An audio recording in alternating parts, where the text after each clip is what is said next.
Hello everyone and welcome back. In this video I'm going to be taking you through the cold start for the F-16 in DCS. But before we get started, I just want to say if you do enjoy these videos and you find them helpful, please do consider subscribing.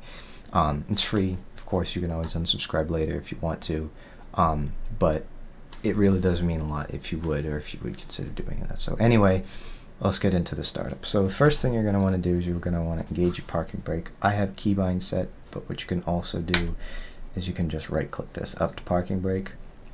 Then you're going to want to come down here, the main power, right click once, set it to battery, and then come back here and you're going to want to right click and hold this, and then you can check all your lights and things, make sure they work.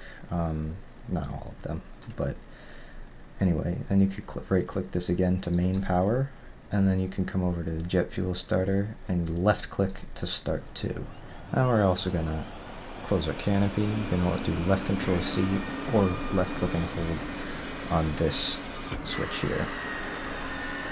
Alright, now it's closed. You can left click on this to lock the canopy. And now we're going to wait for the engine to spool up to about 23% right here. In the meantime, we could turn on our HUD brightness there. We can come over here and turn all of these on, set the mids to on, and set alignment to stored heading. Also this time I like to come over here, right click radar altimeter twice, turn that on, right click that to turn on the fire control radar. If you have a targeting pod, turn on the right hard point here. If you have the HTS harm targeting system, which we do in this case, we're going to turn the left hard point on there. And now our engine has spooled up to that, so what you can do is right shift and home and move the throttle to idle, and now that's going to start spooling the engine up to normal idle RPM. We're just going to wait for that to do its thing.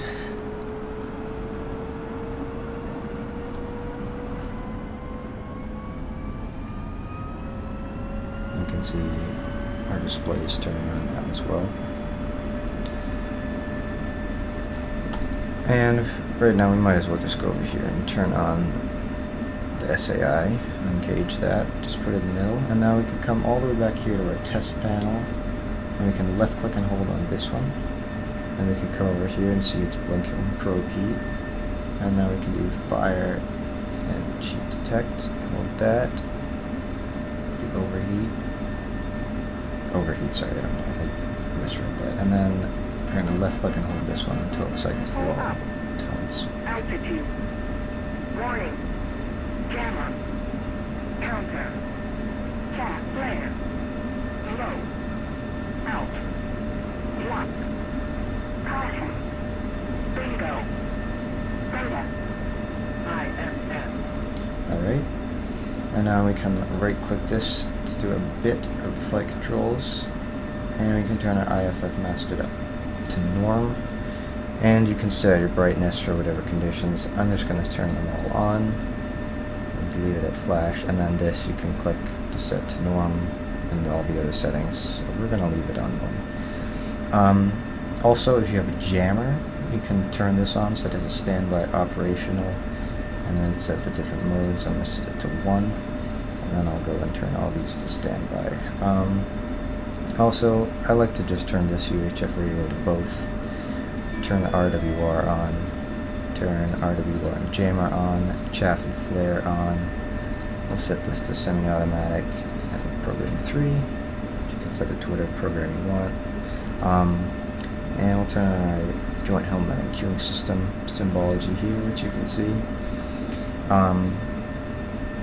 And for this configuration, we're going to go Cat 3, which basically limits the flight controls to, I can't remember exactly how many G's it is for a heavier load, usually air to ground. And also at this time our INS has completed aligning, as you can see, so we're going to come back over here and we're going to right click this twice to nav. Let's see, did I miss anything? You can arm our ejection seat, you can turn the taxi light on if you want to. But that is about it. So you can also tune your radios 1 and 2, TACANs, all those things you need to do. But that about covers it, so thank you all for watching. I hope you found this video helpful, and I hope that I'll see you next time.